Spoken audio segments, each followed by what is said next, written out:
Hey guys, Too Legit City here, and today we're going to be going over a infinite gas pressure storage.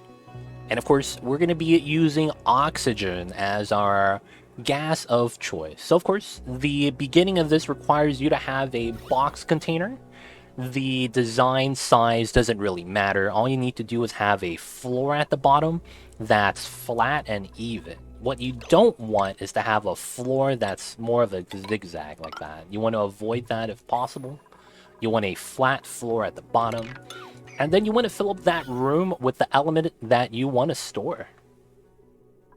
But of course, you could always make that a vacuum so that once you pump in the gas, it just fills up the space. In our case, we're going to be using oxygen. And typically, the biggest problem that you'll run into when storing a gas is that max gas pressure.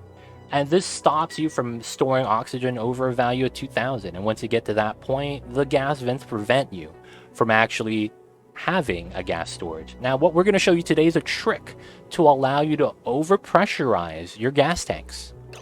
And if you do it correctly, your gas tanks will look like this. As you can see, we have about 900 kilograms on each tile of CO2, 500 kilograms of natural gas. Here's how the trick works. So what you're going to need to have is your gas vents on the bottom of the room of your choice, and then just build a bottle emptier next to that. From there, all you have to do is understand some of the mechanics. The gas vent, for example, it's a very finicky building, as the overpressure values is actually over here when you hover your tooltip, ceases to function when the surrounding mass is above 2,000 grams. That means that if the immediate mass of whatever occupies this tile is actually over 2,000, the vent shuts off. Does now allow any of the gas to release and stops you from filling up the room past that. So we're going to actually trick the system. In our case, we're going to be sweeping crude oil and dumping it out right here, but we're going to only drip an amount that equals less than 2,000 grams per tile. Once we do that, you'll see that we'll be able to trick the system and allow the gas to store infinitely. There is Mr. Lemmings holding the sweet, sweet crude oil. We selected crude oil, but you could use any type of liquid in this instance. Crude oil just happens to be what we have a lot of, and because we're playing on Rime, the temperature is very cold. It's one of the better liquids since it has a very low freezing point. Now, usually the big tip I would have to give you guys is do a little bit of math. I know it's math. A lot of us don't want to do math while playing a video game, but it will benefit you greatly when trying to execute this strategy. So in our case, we actually have 4 tiles, and if you want to have a sweet spot, we want to be over 1,000 grams per tile, but we want to be below 2,000.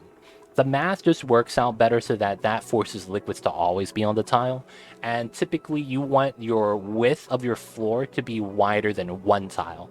Although it works on a 1 tile setup, you're better off with a spread setup, as you want it so that if 1 tile overpressures, you have the ability of having a second and third vent to have the gas release so that it never actually gets pushed back.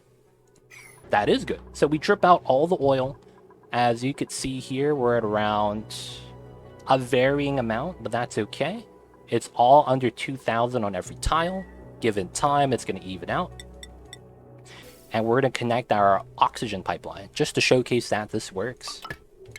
Now, you could see that the game is getting tricked because the oil keeps covering up the tile that the oxygen is coming out of.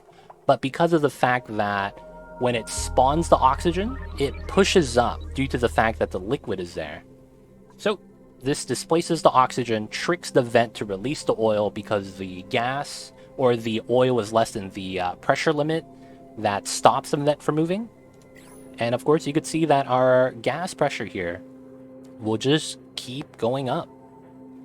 And of course, a couple of caveats. One of the things is that you could only have 1 gas stored in here at a time, although you can have a mixed gas infinite tank.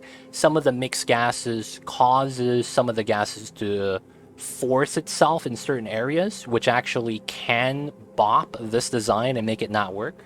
So it's not recommended to hold more than one gas. You can also do this with the high pressure gas vent, which gives you a lot more leeway. And instead of 2,000 grams, you have 20 kilograms. So that means that you can put a lot more liquid without having to be very precise on how much you spill out. But outside of that, you do not have to worry about your tiles breaking, as the gases could go to any value and it will never be able to damage any of the solid tiles. That's just the property of the gas. If this was liquid though, you are worried and concerned about your tiles breaking, which would require you to have a specific design. But because this is gas, you actually do not worry about it. Other than that, if you guys have any questions about the infinite oxygen design, feel free to let me know with a comment down below. And guys, don't forget to like and subscribe. Thank you guys.